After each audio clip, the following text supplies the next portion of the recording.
The tomb robbers inserted swords into the stone caves. The sleeping tomb organ was immediately activated. With the turning of mechanical gears, a giant stone column fell down. It crashed straight into the installation in front of the altar, probably because of age and disrepair. The stone column, every move is wrong, which makes everyone anxious at a loss. Soon, the shaking amplitude of the stone column is getting smaller and smaller. It is about to stop. The woman decisively jumped to the top of the stone column. She grabbed the rope of the stone column and began to shake with all her strength.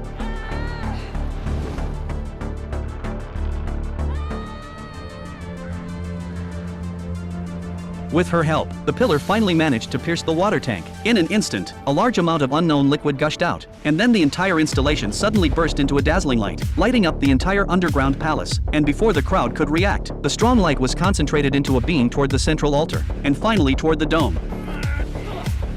As the light slowly dissipated, a black liquid suddenly rose from the altar, and several pieces of debris floated from it. The crowd was thrilled at the sight. It was obvious that this was the treasure they were looking for. The man was ready to reach out to take it. The woman was the first to take the treasure, and then she jumped straight toward the hole ran. Everyone immediately pulled a gun aimed at the woman, but then the black water on the ground actually is alive, have flowed into the surrounding stone statues. When the woman was proud, the Buddha statue behind her suddenly came to life. She could not believe that the head turned to look, and saw that the Buddha raised his arm. Every joint of the body was active, and everyone was scared. The Buddha brandished 3 heads and 6 arms on the way down. The woman saw that there was no escape, and then took out the AK to output towards the Buddha. But the next second the Buddha opened its arms. As the earth shook, several swords flew back into his hands.